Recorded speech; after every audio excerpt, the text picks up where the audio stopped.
Well, the world is not on the same page when it comes to drug abuse, and that is also true for pornography. This week in the United States, Utah became the first state to declare porn a public health hazard. The governor is saying porn has caused a sexually toxic environment in which teens are hypersexualized and women reduced to objects for men's use. Now, the declaration also blames porn for more men not wanting to get married, tantamount to sin in the state where the majority are Mormons, including the sponsor of the resolution, State Senator Todd Weiler. MRI scans of people who compulsively use pornography basically show similar changes and similar reactions as drug addicts. And so I think, when people use drugs, when they use cigarettes today, they know that they're starting to use something that is very addictive. I don't know that people know that with pornography, and I was attacked all weekend on Twitter by people saying it's not addictive and it's not harmful. Well, I personally believe it is, and I think the science shows it is, and I think that's a discussion that we should be having, because it's impacting divorces, it's impacting our youth, it's undermining the family, and I think it's illegal, just like tobacco and some drugs are, but it's also something that's dangerous, and I think we should be discussing it. Before you pick up a cigarette today, you may be acquiring an addiction. I'd like people to know that with pornography before they approach it. So that's number one. Well, I'm joined now by Utah State Senator Todd Weiler from Salt Lake City. Good afternoon to you, Senator. I have to think when I was researching this, Guten Tag, when I was researching this story, the U.S. Supreme Court says that pornography is something you know it when you see it. Who do you want to decide in Utah what porn is?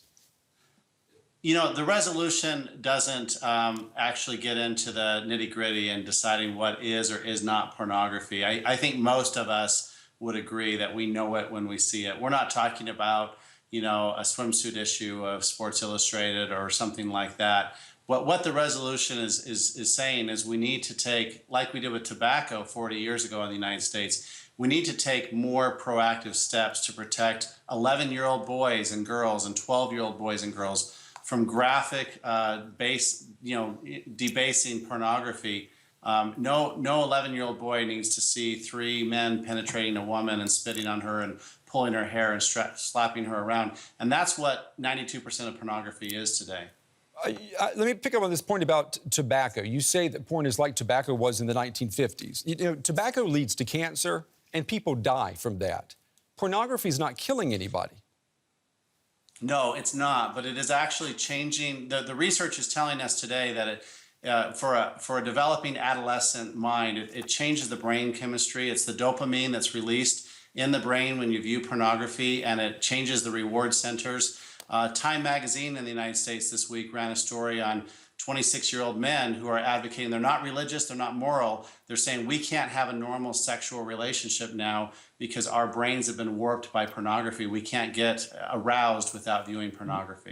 Senator, there's a lot of controversy about that research, and it goes in the same vein as the research that says the more violence we see on television and in the movies, the more violent we become. I mean, what are you doing to reduce exposure to that? Well, that's another issue, and I think that's a fair question. I think the difference is the American Bar Association has reported that 62% of all the divorces in the United States can be somewhat attributed to pornography. And so this is undermining families, which costs the government money when people divorce and end up on welfare. 62% can be attributed. That's according to the American Bar Association. Not the only factor, but a contributing factor, according to the ABA, of 62% of divorces in America is traced to pornography. That's not my statistic. That's the American Bar Association. Well, I mean, it's statistics from a board of attorneys who, deal with a lot of divorces and make money off of that. I'm actually a former divorce attorney, and I've seen it in my own circle of influence. So, is there something about Utah and this is what we were talking about in the meeting today, that makes people more inclined to use porn? Because there was a Harvard Business School report back in 2009 that found Utah leads the country in online porn subscribers. So what's going on in your state?